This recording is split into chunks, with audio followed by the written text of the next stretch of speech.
আল্লাহ তাআলার কাছে পছন্দনীয় ধর্মের নাম হচ্ছে ইসলাম। এই ইসলামের জন্যে আমাদের জীবনের অনেক জানা ইতিহাস আমরা শুনেছি, পড়েছি, ওলামাদের মুখ থেকে জানার পরেও আজকে ইসলাম থেকে আমরা জেনে শুনে আজকে আমরা ছাটকুট করে আমরা বসে আছি। আমি আপনাদের সামনে আজকে ইসলামের প্রথম যুগের ঐতিহাসিক একজন সাহাবী, বিখ্যাত সাহাবী হযরত মুসাইব ইবনে উমাইর রাদিয়াল্লাহু তাআলা আনহুর ঘটনা আজকে আপনাদেরকে শোনাবো। আল্লাহ নবী সাল্লাল্লাহু আলাইহি ওয়াসাল্লাম যখন দারুল আরকামে গোপনে দাওয়াত দিতেন,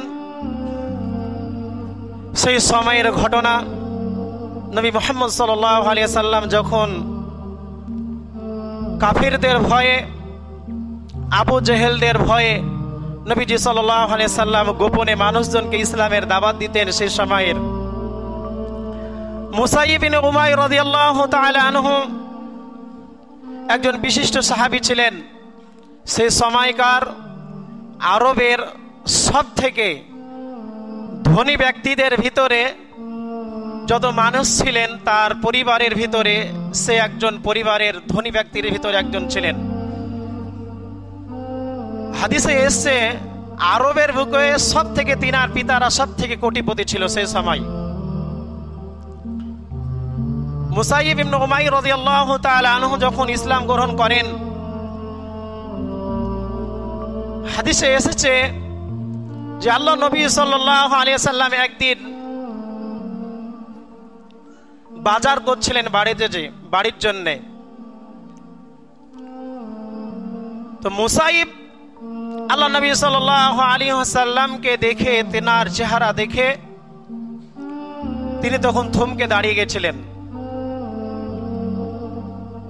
মুসাইবের চেহারা এত সুন্দর ছিল যে আল্লাহ নবী সাল্লাল্লাহু আলাইহি ওয়াসাল্লাম বলিয়েছেন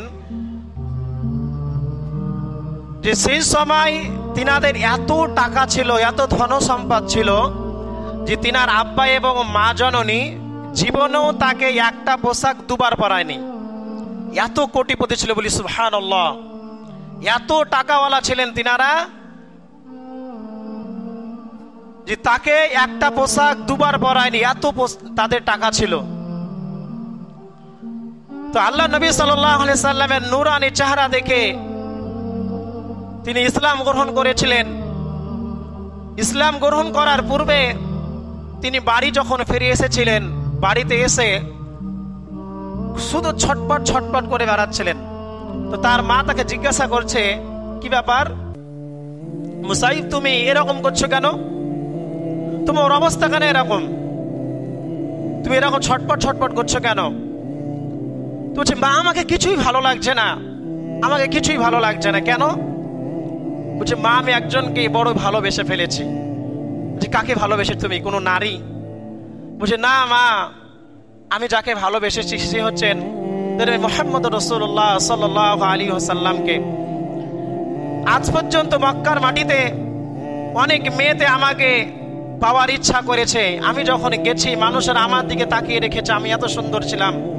তা আমি আজকে এমন একজন ব্যক্তিকে দেখেছি, তার নুরানি চেহারা দেখে আমি আজ তার মুখ থেকে অন্যদিকে চেহারা ঘোরাতে পারেনি। তো আমি চাই সে আব্দুল্লাহর পুত্র মুহাম্মদ সাল্লাল্লাহু আলাইহি সাল্লামের ধর্ম আমি গ্রহণ করতে চাই। তারা কিন্তু ছিল ইহুদি গোত্রের লোক, তারা মুসলমান ছিল না। তো মা তখন বলল, না খবরদার, তুমি এই কাজ করতে পারো না। আমরা আরবের ভিতর সব থেকে বড় ধনী ব্যক্তি, তুমি যদি এই কাজ করো আমাদেরকে মানুষের ঠাট্টা করবে, তুমি এই কাজ করতে পারো না। সেই কথা হচ্ছে সেই সময়তেই তিনার পিতা ঢুকে গেছেন। বাড়িতে আসার পরেই কি বলছে, কি আলোচনা হচ্ছে যে তোমার ছেলে নাকি ইসলাম গ্রহণ করতে চায়। হাদিসে এসছে সে মুসাইব ইবনে উমাইর রাদিয়াল্লাহু তাআলা আনহু আল্লাহ নবী সাল্লাল্লাহু আলাইহি সাল্লামকে দেখা করার জন্য তিনি অনেকবার গেছেন। একদিন একটি জায়গায় যখন দারুল আরকামের সময় যখন দাওয়াত দিচ্ছিলেন, সেই সময় একজন ব্যক্তি, ইহুদিদের একজন ব্যক্তি তাকে নামাজ পড়তে দেখে নাই। এই কথাটা তার পিতা মাতাকে বলেছে যে তোমার ছেলে ইসলাম গ্রহণ করে নিয়েছে, তুমি তাকে শাস্তি পারো। পিতা মাতাকে বলার পরে মুসাইব যখন বাড়ি এসেছে, বাড়ি আসার পরে তার পিতামাতাকে বলল, এ যখন বাড়ি আসলো, আসার পরে তাকে জিনজিল দিয়ে বাড়িতে বেঁধে রেখেছিল। তার সমস্ত শরীরের পোশাক যেগুলো ছিল সেগুলো খুলে নিয়েছিল, আর মারের পর মার লাগাছিল, এত মার। হাদিসে এসেছে মুসাইব ইবনে উমাইর রাদিয়াল্লাহু তাআলা আনহুকে ইসলামের প্রথম দাঈ বলা হয়। হাবসায় তাকে আল্লাহ নবী সাল্লাল্লাহু আলাইহি সাল্লাম হিজরতে পাঠিয়েছিলেন, যে যাও তুমি ওই জায়গায় গিয়ে তাকে ধরার আগে, এই জিনজিলে বাঁধার আগে হাবসায় তাকে পাঠানো হয়েছিল। মুসাইব ইবনে উমাইর রাদিয়াল্লাহু তাআলা আনহু সেই জায়গায় যাওয়ার পরে তিনার দাওয়াতে অনেক মানুষ ইসলাম গ্রহণ করেছিলেন। ওখান থেকে আসার পরে তার বাড়িতে তাকে ধরে নেয়, তাকে জিনজিল থেকে বাঁধে। জিনজিল থেকে বাঁধার পরে একদিন সে যেভাবে হোক ওই জিনজিল বাঁধা অবস্থায় তার গায়ে তালি লাগা পোশাক ছিল, ওই পোশাক নিয়ে তিনি আল্লাহ নবী সাল্লাল্লাহু আলাইহি ওয়াসাল্লামের দরবারে চলে এসেছিলেন। আল্লাহ নবী সাল্লাল্লাহু আলাইহি ওয়াসাল্লামের কাছে যখন এসেছিলেন, তা আল্লাহ নবী সাল্লাল্লাহু আলাইহি ওয়াসাল্লাম বলেছিলেন, দেখো আজকে আমাদের মক্কার বুকে সব থেকে ধনী ব্যক্তিদের ভিতর থেকে আজকে আমাদের কাছে একজন ব্যক্তি চলে এসেছে, দেখো। তো মুসাইব ইবনে উমাইর রাদিয়াল্লাহু তাআলা আনহু বলছেন, ইয়া রাসূলুল্লাহ, ইয়া হাবিবাল্লাহ, আমি চলে এসেছি, আর আমি যেতে চাই না, আমি আর যাব না। তিনি আল্লাহ নবী সাল্লাল্লাহু আলাইহি সাল্লামকে এত ভালোবাসতেন, তিনি আল্লাহ নবী সাল্লাল্লাহু আলাইহি সাল্লামকে তিনি এত ভালোবাসতেন যে হাদিসের ভাষাতে এসেছে যে উহুদের যুদ্ধে তিনি অংশগ্রহণ করেছিলেন। আল্লাহ নবী সাল্লাল্লাহু আলাইহি সাল্লামকে তিনি উহুদের যুদ্ধে প্রোটেকশন দিয়েছিলেন। যে সমাধি কাফেরেরা আল্লাহ নবী সাল্লাল্লাহু আলাইহি সাল্লামকে আঘাত করার চেষ্টা করেছে, মুসাইব ইবনে উমাইর রাদিয়াল্লাহু তাআলা আনহু সেই সমাধি নিজের বুক পেতে দিয়েছেন। এক সমাধি এক কাফের আল্লাহ নবী সাল্লাল্লাহু আলাইহি ওয়াসাল্লামকে একটা তীরের আঘাত করতে চেয়েছিলেন। মুসাইব ইবনে উমাইর রাদিয়াল্লাহু তাআলা আনহু নিজের বুক পেতে দিয়েছিলেন, বুকের ভিতরে তীর গেঁথে গেছিলেন। তিনি শুধু দেখতে চেয়েছিলেন যে আল্লাহ নবী সাল্লাল্লাহু আলাইহি সাল্লাম শুধু আমাকে দেখেছেন কিনা, আমার দিকে তাকিয়েছেন কিনা। এই তীরটা যে বুকে লেগেছিল, মুসাইব ইবনে উমাইর রাদিয়াল্লাহু তাআলা আনহু তিনি একটু করে আওয়াজ করেননি। আল্লাহ নবী সাল্লাল্লাহু আলাইহি সাল্লাম সেই যুদ্ধে একটিবারও কোনো কাফেরকে নিজে তরবারি দিয়ে আঘাত করেননি। আপনি একটা হাদিসও দেখাতে পারবেন না যে আল্লাহ নবী সাল্লাল্লাহু আলাইহি সাল্লামের তরবারির আঘাতে কোনো মানুষ মারা গেছে, একটা হাদিস আপনি দেখাতে পারবেন না। এটাই হচ্ছে ইসলাম। আল্লাহ নবী সাল্লাল্লাহু আলাইহি সাল্লাম ইসলামের জন্য সারা জীবন শুধু মার খেয়ে গেছেন, উম্মতের জন্য শুধু মার খেয়ে গেছেন, উম্মতকে শুধু দিয়ে গেছেন, তিনি কিছুই নিয়ে যাননি। শুধু উম্মতের জন্য মার আর মার শুধু মার খেয়ে গেছেন। আল্লাহ নবী সাল্লাল্লাহু আলাইহি সাল্লাম উমাইর রাদিয়াল্লাহু তাআলা আনহু সমস্ত জায়গায় যেই দিকে কাফেররা আঘাত করার চেষ্টা করছে সেই দিকে তিনি বুক আগিয়ে দিচ্ছেন। হাদিসে এসেছে সেই সময় তালহা রাদিয়াল্লাহু তাআলা আনহু ছিলেন। তালহা রাদিয়াল্লাহু তাআলা আনহুকে শুধু তরবারির আঘাত দিয়ে শুধু খুঁচা দিতে থেকেছিলেন যে আল্লাহ নবীকে যেন না লাগে। উমাইর রাদিয়াল্লাহু তাআলা আনহু তাই ছিলেন যে দূর থেকে যেন কোনো ব্যক্তি আল্লাহ নবীকে যেন আঘাত না করতে পারে। এক সময় 5-6 জন কাফের মিলে হযরত উমাইর রাদিয়াল্লাহু তাআলা আনহুকে, মুসাইব ইবনে উমাইর রাদিয়াল্লাহু তাআলা আনহুকে কি করলেন, 5-6টা তরবারিকে তার পেটে গেঁথে দিলেন, পেটে মেরে দিলেন। পেটে মেরে দেওয়ার পরে এই যখন তরবারি যখন পেটে ঢুকলো, হযরত মুসাইব ইবনে উমাইর রাদিয়াল্লাহু তাআলা আনহুর মুখ দিয়ে লাগ দিয়ে রক্ত বের হচ্ছিলেন। মুসাইব ইবনে উমাইর রাদিয়াল্লাহু তাআলা আনহুর বাম হাতটাকে ধরে কেটে দিয়েছিলেন। আল্লাহ নবী সাল্লাল্লাহু আলাইহি ওয়াসাল্লাম বলছেন যে মুসাইব ইবনে উমাইর রাদিয়াল্লাহু আনহু তারপরেও তিনি বলে আওয়াজ করেননি। তিনি হয়তো আল্লাহ নবী সাল্লাল্লাহু আলাইহি ওয়াসাল্লাম যদি আমার দিকে তাকাতে যায় তো সেই মুহূর্তে যদি আল্লাহ নবী সাল্লাল্লাহু আলাইহি ওয়াসাল্লামকে যদি কেউ যদি মেরে দেয়, তা টুকু আওয়াজ করেননি। তো এক সময় আল্লাহ নবী সাল্লাল্লাহু আলাইহি ওয়াসাল্লাম বুঝতে পারলেন যে হয়তো কিছু একটা হয়ে গেছে।